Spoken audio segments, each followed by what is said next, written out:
Oke, Assalamualaikum warahmatullahi wabarakatuh. Oke, jadi kita ketemu di mata kuliah bioremediasi. Dan di pertemuan kali ini kita akan membicarakan mekanisme fitoremediasi, gitu ya. Jadi karena yang kita bicarakan adalah fitoremediasi, maka kita akan berfokus pada tumbuhan-tumbuhan yang mampu melakukan remediasi di lingkungan, gitu teman-teman. Baik, kita masuk ke latar belakang. Jadi, tumbuhan fitoremediator memiliki kemampuan menangani zat yang berbahaya menjadi lebih stabil. Gitu ya. Jadi, zat berbahaya yang dimaksud di sini itu bermacam-macam. Jadi, tapi yang kebanyakan dibahas di sini adalah logam berat, gitu ya. Jadi, sebetulnya kalau di alam itu tidak hanya logam berat, ada juga misalkan polutan-polutan dari rumah tangga gitu ya teman-teman ya. Itu juga bisa ditangani oleh tumbuhan fitoremediator gitu. Nah, beberapa kemampuan tumbuhan dalam menangani zat berbahaya, di antaranya meliputi yang pertama ada fitovolatilisi, sorry itu typo ya. Kemudian fitoekstraksi, ada fitostabilisasi, terus rizofiltrasi, fitodesalinasi, kemudian rizodegradasi dan fitodegradasi gitu ya. Tapi nanti di depan kita hanya akan membahas beberapa saja. Beberapa mekanisme gitu ya, beberapa mekanisme yang dilakukan oleh tumbuhan fitoremediator gitu teman-teman. Oke, nah sebelumnya kita akan membahas dulu apa yang dimaksud dengan tumbuhan hiperakumulator gitu. Nah, jadi dalam fitoremediasi, kemampuan tumbuhan yang berupa hiperakumulator ini sangatlah penting gitu ya. Kemampuan inilah yang menjadi sumber atau menjadi modal bagi tumbuhan-tumbuhan tersebut sehingga bisa melakukan fitoremediasi di lingkungan gitu. Jadi tumbuhan hiperakumulator itu memiliki kemampuan lebih tinggi dalam menyimpan cemaran atau logam berat dibanding tumbuhan lain yang non hiperakumulator gitu ya. Jadi kemampuannya inilah yang menjadi kelebihan dia gitu. Nah, tumbuhan hiperakumulator dapat menyimpan logam berat di lingkungan yang dihasilkan dari aktivitas manusia. Nah, beberapa contoh logam berat ya, diantaranya ada cadmium, kobalt, kuprum, Pb atau timah, magnesium, nikel, dan lain sebagainya. Macam-macam, banyak banget ya. Terus nanti ada juga ya, ada beberapa tumbuhan yang bisa menyimpan atau mengatasi polutan dari aktivitas non logam juga tapi yang berbahaya. Nah, kita bahas terlebih dahulu karakteristik tumbuhan hiperakumulator itu seperti apa. Yang pertama, memiliki ketahanan tinggi terhadap logam pada jaringan akar dan tajuk. Gitu ya. Masih ingat kan ya bagian-bagian tumbuhan yang ada di bawah tanah, biasanya itu akar. Selain akar yang tumbuh ke atas itu kan di bawah tanah gitu ya. Nah, sementara kalau tajuk adalah bagian tumbuhan yang tumbuh dari akar ke atas, dari batas akar hingga ke atas, itu tajuk ya. Jadi dia memiliki ketahanan tinggi terhadap logam pada jaringan akar dan tajuk. Jadi baik akarnya ataupun tubuhnya yang di atas tanah itu tahan gitu ya. Dia mampu menyimpan logam gitu, mampu terpapar gitu. Yang kedua, memiliki tingkat laju penyerapan unsur dari tanah yang lebih tinggi dari yang lain gitu. Jadi tingkat menyerapnya lebih cepat gitu ya karena lajunya tinggi. Gitu. Nah, selanjutnya memiliki kemampuan mentranslokasi dan mengakumulasi unsur logam dari akar ke tajuk dengan laju yang tinggi. Gitu. Nah, translokasi dan akumulasi ini mungkin teman-teman bisa mengingat kembali ya. Nah, kalau translokasi itu mengangkut gitu ya. Jadi dia tuh mengangkut dari tempat yang konsentrasinya tinggi ke tempat yang konsentrasinya rendah begitu ya.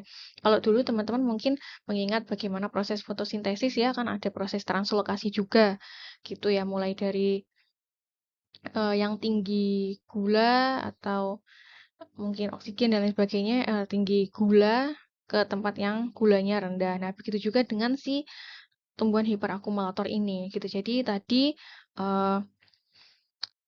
logam-logamnya dilakukan translokasi, nah selanjutnya diakumulasi gitu ya, diakumulasi atau disimpan gitu. Unsur logam dari akar ke tajuk dengan laju yang tinggi.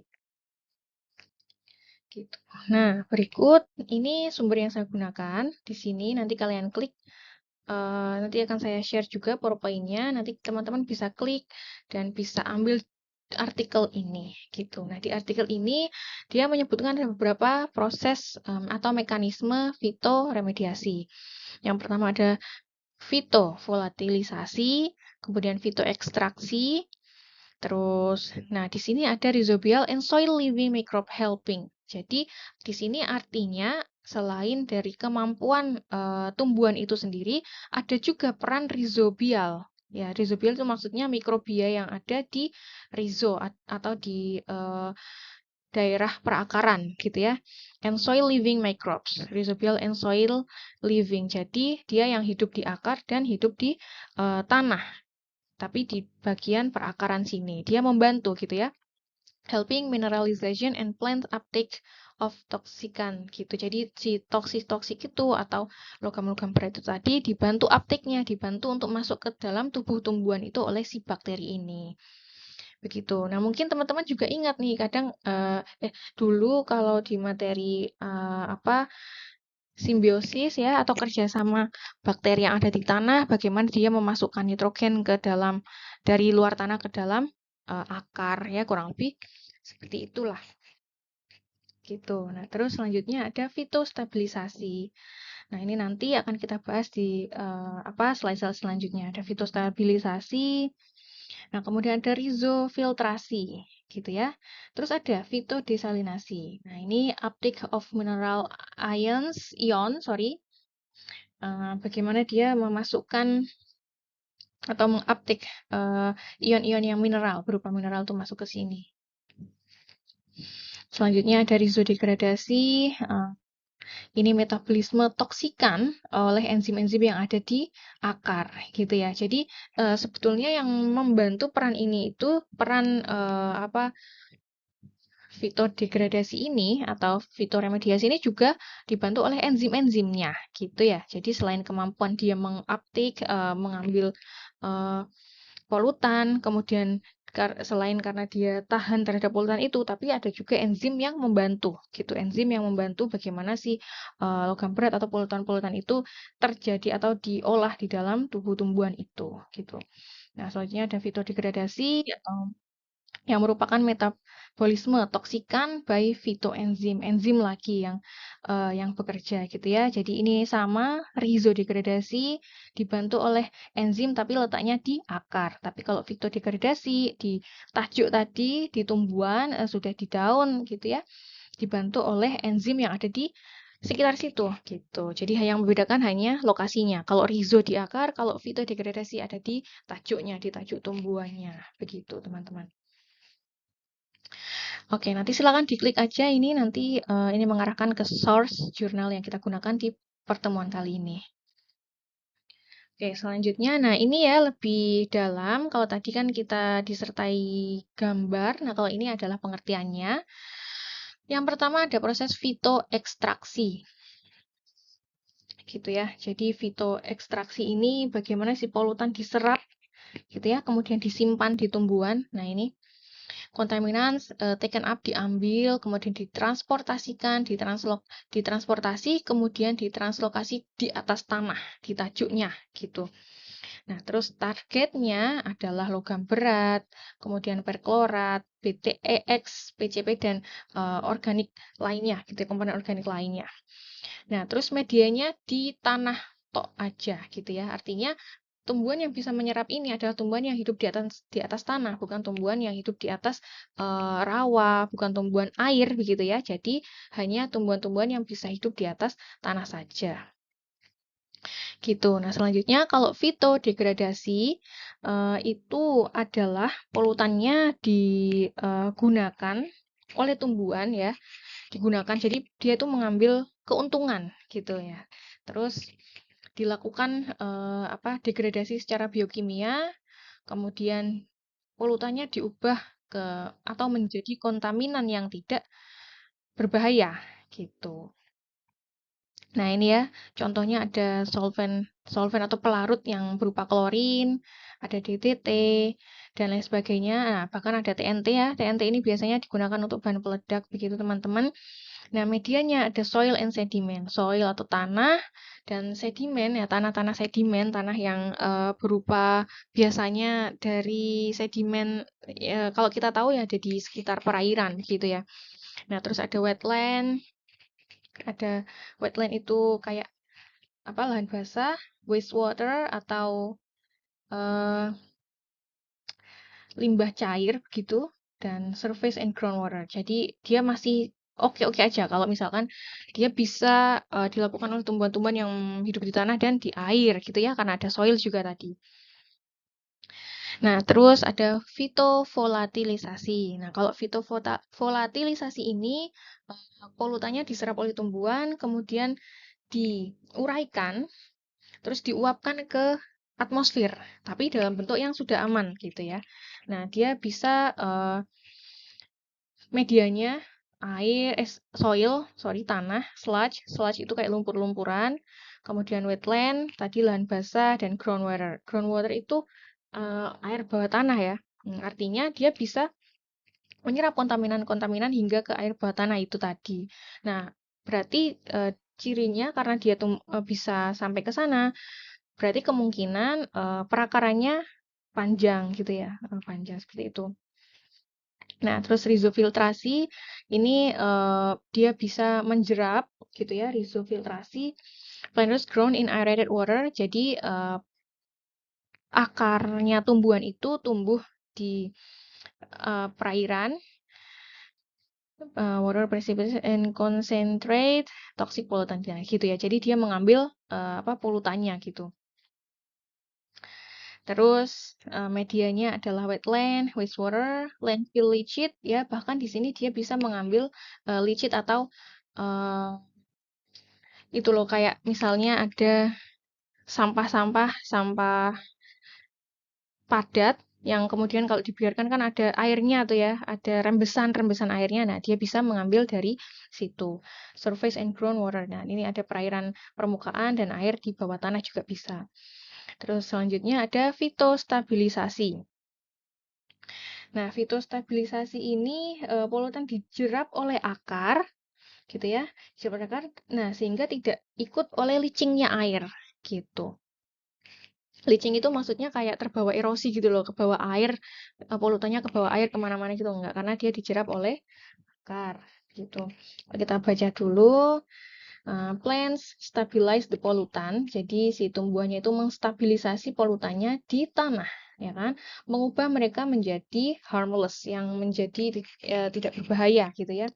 Nah, sehingga dengan demikian ada pH tanah, gas itu menjadi baik begitu.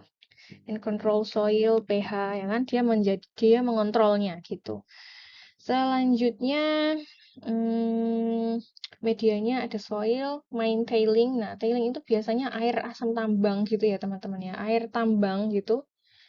Jadi kalau ada tumbuhan-tumbuhan yang ditanam atau dilakukan air tambang yang dilakukan fitoremediasi, berarti menggunakan mekanisme yang ini, fitostabilisasi gitu ya, salah satunya gitu. Wetland dan licit pond, sedimen dari licitnya kolam. Licit itu kayak yang tadi ya, si licit air-air yang ditimbulkan dari benda-benda ini. Ada landfill, ada pond, sedimentasi dari kolam atau waduk-wadukan kayak gitu. Nah, kita masuk ke fitoekstraksi ya. Ini tadi kelima yang tadi di atas, kita membahas satu-satu. Tumbuhan menyerap polutan dan menyimpannya dalam bagian tubuh tumbuhan tersebut. Gitu si fitoekstraksi tadi. Nah, penanganan selanjutnya tanaman dipanen, kemudian dikeringkan, dibakar sehingga menghasilkan polutan pekat yang lebih aman gitu ya. Nah, kalau hasil pembakaran dari tumbuhan itu biasanya bersifat karbon yang aman atau dapat dimanfaatkan oleh tumbuhan lain secara langsung. Nah, ini ada beberapa contoh tumbuhannya ya. Karena ini menggunakan bahasa Inggris, mungkin teman-teman bisa melihat kalau tidak familiar, kita bisa lihat ini scientific name-nya gitu ya. Karena tadi berkaitan dengan kalau scientific name kan bisa kita kenal gitu ya. Maksudnya bisa secara umum dikenal. Sementara kalau nama nama lokalnya kan beda-beda. Nah, tapi di sini ada beberapa yang bisa kita mudah jumpai, ada lettuce ya, lettuce sativa, kemudian granium ya, granium, ada tobacco, eh, tembakau, sorry, corn. Jadi jagung itu dia juga punya kemampuan ini, teman-teman, fitoremediasi gitu ya. Terus apa lagi ya di sini ya? Beberapa tadi yang mudah kita kenal, maksudnya sudah familiar gitu buat kita. Nah, untuk kontaminannya juga macam-macam ya. Sebagian besar di sini ditunjukkan oleh logam berat, ada plumbum atau Pb timah ya. Kemudian arsenik, nikel, kobalt, besi, dan lain sebagainya ya. Ada kadmium dan zinc juga. Oke, kita masuk ke slide selanjutnya, ada rizofiltrasi. Nah, rizofiltrasi ini kemampuan tumbuhan dalam menyerap kontaminan ke dalam akar dan menetralisir polutan tersebut. Nah, biasanya dilakukan untuk menetralkan pencemaran dalam air tanah gitu ya. Tadi seperti halnya yang kita bahas di depan, tidak hanya di air tanah ya kalau rizofiltrasi itu, jadi medianya bermacam-macam, mulai dari tanah pun juga bisa. Kemudian sedimen, sedimen itu air-air yang maksudnya tanah yang endapan gitu ya, mengendap atau biasanya dibawa oleh sungai-sungai gitu ya. Seperti itu. Nah, berikut adalah contoh tumbuhannya. Nah, azola ini biasanya tumbuhan kecil-kecil, temannya mata lele, azolaan. Nah, di sini ada juga water hyacinth, Eichhornia crassipes atau eceng gondok ya. Nah, eceng gondok ini selain dia berperan untuk menyerap limbah yang dihasilkan dari pertanian ataupun rumah tangga ya, ternyata dia juga bisa menyerap si logam berat ini. Ada Fe besi gitu ya. Besi dan lain sebagainya ini bisa ditangani oleh si water hyacinth ini. Gitu ya kan. Nah, karena tadi ya kebanyakan adalah tumbuhan air. Nah, ini contoh juga, contoh tumbuhan air ya. Pond water, starwort, water moss, moss ini lumut kalau nggak salah, tapi nanti boleh dicek sendiri. Nah, lemna minor ini duckweed atau saya lupa bahasa Indonesianya apa ya. Nanti boleh dicek lagi ya. Tifa. Nah, kalau tifa ini rumput teman-teman, dia tinggi. Nanti boleh dicek juga ya. Oke, selanjutnya adalah fitodegradasi. Nah, memanfaatkan polutan menjadi bahan yang bisa digunakan oleh tumbuhan, sehingga polutan menjadi lebih stabil dan tidak berbahaya. Jadi si fitodegradasi tadi dilakukan juga proses ini ya, biokimia juga gitu ya. Semuanya melakukan proses biokimia, tapi kalau untuk fitodegradasi ini dimanfaatkan juga oleh tumbuhan. Gitu. Nah, ini contohnya. Contoh tumbuhan dan kontaminannya. Nah, ini DDT. DDT itu salah satunya dari pupuk-pupukan. Kok pupuk? Sorry, dari pembasmi serangga gitu loh, teman-teman. Gitu. Nah, terus ada ventakorfenol. Ini fenol-fenolan masih temennya alkohol gitu ya. Terus petroleum. Petroleum itu minyak-minyak. Tekstil azodis, yang bawahnya petroleum itu pewarna. Nah, kalau ipomoea yang kita tahu kan ipomoea yang kangkung gitu ya, tapi nanti boleh dicek ya. Tapi kangkung sendiri sebetulnya juga merupakan tumbuhan fitoremediator gitu sih sebenarnya. Boleh nanti kita cek satu-satu. Water hyacinth lagi. Ini temennya eceng ya, crassipes sama-sama crassipes spesiesnya. Oke, nah selanjutnya kita masuk ke fitostabilisasi. Nah, mekanismenya kontaminan dijerap oleh akar tadi yang sempat kita bahas di depan, sehingga dia tidak mengalami pencucian atau leaching. Nah, atau terbawa ke erosi ke tempat lain itu enggak. Jadi dia stabil di situ. Selanjutnya biasanya dibantu juga oleh mikroorganisme yang ada di situ ya. Nah ini ya, adanya aktivitas mikroba yang berasosiasi dengan akar akan mempercepat degradasi bahan organik pada kontaminan. Begitu teman-teman. Nah ini beberapa contohnya. Yang sangat kita familiar adalah Helianthus annus ini ya, si sunflower, bunga matahari. Nah, ternyata si bunga matahari ini juga bisa atau mampu menyerap kontaminan yang bervariasi ya, mulai dari cuprum dan lain sebagainya. Saya agak lupa nih sebetulnya. Oke, next. Fitovolatilisasi. Polutan yang terserap dalam tubuh tumbuhan akan diuraikan dan diuapkan ke atmosfer dalam bentuk yang tidak berbahaya ya, volatil ya, menguap diuapkan. Gitu. Nah, ini contohnya ada arsen ya, kemudian kontaminannya macam-macam, amonium juga. Terus brokoli. Nah, brokoli, tumbuhan mustard, tumbuhan willow. Willow ini kalau mungkin teman-teman notice biasanya digunakan di skincare juga nih, willow bark. Jadi kulit tumbuhannya. Oke, kita masuk ke beberapa faktor yang memengaruhi fitoremediasi gitu ya. Jadi meskipun tumbuhan fitoremediasi tadi yang sudah kita bahas di depan punya berbagai kemampuan ya, maksudnya kemampuan yang luar biasa, tapi ada beberapa faktor juga yang mempengaruhi proses fitoremediasi terjadi gitu. Yang pertama adalah struktur tanah. Gitu. Artinya struktur tanah di sini struktur yang memudahkan tumbuhan itu menyerap atau berkaitan dengan keberadaan kontaminan gitu. Yang kedua, tekstur tanah. Nah, struktur dan tekstur ini mirip ya teman-teman ya. Nah, kalau tekstur itu kayak bentuk tanahnya seperti apa, kayak kasar, lembut dan lain sebagainya seperti itu. Nah, material organik di tanah atau substratnya gitu ya. Jadi kadang material organik yang ada juga mungkin menjadi kompetensi gitu, menjadi apa ya, membuat adanya kompetensi dari si logam berat itu untuk diserap ke tumbuhan gitu ya. Nah, selanjutnya ketersediaan air dan oksigen. Nah, ini ketersediaan air dan oksigen ini merupakan dasar gitu ya, dasar kebutuhan bagi si tumbuhan gitu. Kalau ini tidak ada ya, tentunya proses fitoremediasi juga akan terganggu karena pada dasarnya ini adalah komponen yang mendasar gitu.